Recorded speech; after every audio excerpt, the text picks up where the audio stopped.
As coaching classes. तो इस video में आज हम लोग बच्चों एक नया चैप्टर शुरू करने वाले हैं जो बहुत ही इम्पॉर्टेंट भी है, जिसका नाम है बीजी व्यंजक। ठीक है, तो आज की इस वीडियो में हम लोग बच्चों ये इंट्रोडक्शन वीडियो है, इसमें हम लोग सिर्फ इसका इंट्रो देखेंगे कि कैसा होता है, क्या होता है बीजी व्यंजक। ठीक है, तो चलिए, यदि आप बच्चों चैनल पे नए हो तो चैनल को सब्सक्राइब कर लीजिएगा और वीडियो को लाइक कर लीजिएगा। चलिए आज की जो वीडियो है स्टार्ट करते हैं। तो बीजी व्यंजक बच्चों क्या होता है, इसके बारे में हम लोग आज अच्छे से पढ़ेंगे। तो चलिए हम लोग इसकी सबसे पहले डिफिनीशन देखते हैं कि डिफिनीशन इसकी क्या कहती है। देखिए बच्चों, यहाँ पे लिखा गया है कि कोई चर या अचर संख्या या इनका समूह मौलिक गणितीय संक्रिया के चिन्हों से युक्त होने पर बीजीय व्यंजक कहलाता है। इसका मतलब ये बच्चों कि कोई चर, एक ऐसी हम लोग समूह बनाएंगे, एक ऐसा हम लोग क्वेश्चन, मान लीजिए हम ही लोग क्वेश्चन बना रहे हैं, तो हम लोग एक ऐसा क्वेश्चन बनाएंगे जिसमें हम लोग चर को भी रख देंगे, अचर को भी रख देंगे और मौलिक गणितीय संक्रिया, जो मूल रूप से जो गणित की संक्रियाएं हैं। जिन बच्चों को पता नहीं है संक्रियाएं क्या होती हैं, वो पहले जाके पिछले वीडियो देख के आइएगा। मैंने आपको बताया था कि संक्रियाएं क्या होती हैं, कि जब जोड़, घटाना, गुणा, भाग सबको एक साथ एक शब्द में बोलना रहता है तो उसे संक्रिया बोलते हैं।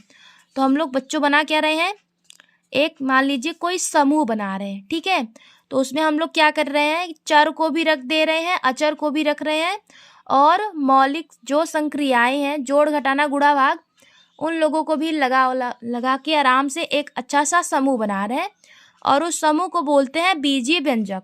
चलिए आपको मैं एग्जाम्पल से, 2-3 एग्जाम्पल से आपको अच्छे से समझाती हूँ। ठीक है, चलिए बच्चों देखिए पहला एग्जाम्पल क्या होगा, कैसे बनेगा।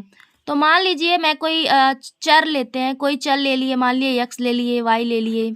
ठीक है, इसमें एक अचर भी मिलाना है तो एक अचर 3 ले लेते हैं और कोई मौलिक संक्रिया लेनी है तो जोड़ भी ले सकते हैं, कुछ भी ले सकते हैं, चारों में से कुछ भी ले सकते हैं बच्चों, जोड़, घटाना, गुणा, भाग कुछ भी ले सकते हैं। ठीक है, और कुछ यदि हमको और लिखना है तो मान लीजिए 2x और लिख दिए।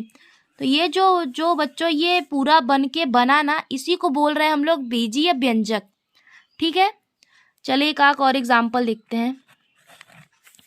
जैसे मान लीजिए हम लोगों को बच्चों इस बार चर लेना है तो हम लोग ले लेते हैं, ये बच्चों यक्स क्या है, चर है, और ये 2 जो है वो अचर है। ऐसा कुछ ले सकते हैं, इसका स्क्वायर कर सकते हैं, या फिर हम लोग यक्स, ये भी बच्चों ये पूरा क्या है, ये बीजीय व्यंजक है। और यदि एग्जाम्पल लेना है तो कुछ भी ले सकते हैं हम लोग बच्चों, a+b भी लिखा है तो ये क्या है, बीजीय व्यंजक। अब जरूरी नहीं है कि प्लस हो, माइनस भी हो सकता है, या फिर ए भी गुणे में भी हो सकता है, स्क्वायर भी हो सकता है, इसके साथ चर भी आ सकता है, अचर भी आ सकता है। मतलब कि इस तरीके के जो सारे एग्जाम्पल है वो क्या है, वो बीजीय व्यंजक है।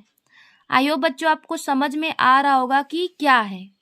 ठीक है, तो चलिए इसका जो नेक्स्ट टॉपिक है, व्यंजकों के पद। व्यंजक आपको बच्चों समझ में आ गया ना, व्यंजक क्या हो रहे हैं, बीजीय व्यंजक।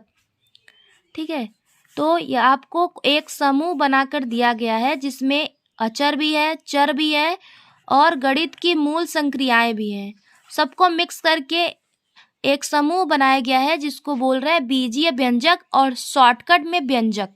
ठीक है, बार बार बीजीय व्यंजक कौन बोलेगा, इसलिए शॉर्टकट में व्यंजक बोल रहे हैं।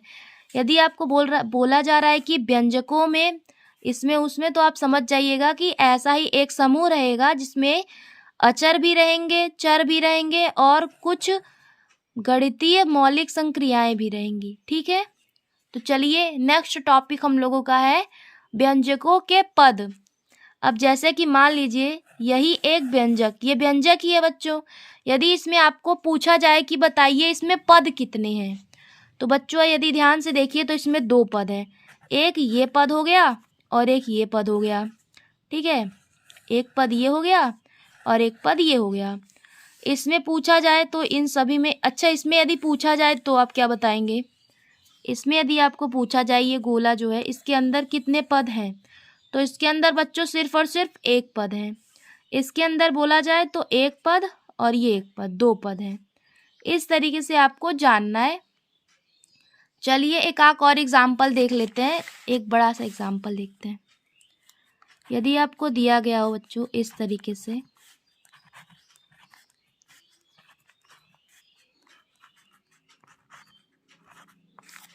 अब बताइए बच्चों इसमें कितने पद हैं। तो ध्यान से यदि बच्चों देखिए इसमें कितने पद हैं, इसमें चलिए गिनते हैं। 1 पद, 2 पद, 3 पद और 4 पद। इसमें कुल कितने पद हैं? 4 पद। ठीक है। अब बच्चों हम लोगों का जो नया टॉपिक है, जो अगला टॉपिक है वो क्या है कि गुणांक क्या होता है, पदों के गुणांक क्या होते हैं। तो बच्चों पद आपको समझ में आ गया ही है। मान लीजिए यही 4 यक्ष ले लेते हैं। अब इसमें आपको पूछा जा सकता है कि बताइए यक्ष के गुणांक। आपसे पूछ सकते हैं कि यक्ष के गुणांक क्या हैं, तो आप क्या बताएंगे कि क्या है यक्ष के गुणांक।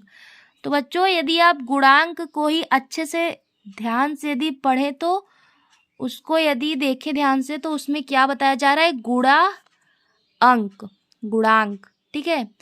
तो जो यक्ष का जिस अंक के साथ गुणा हुआ है, यक्ष का जिस अंक के साथ गुणा हुआ है वही उसका गुणांक है।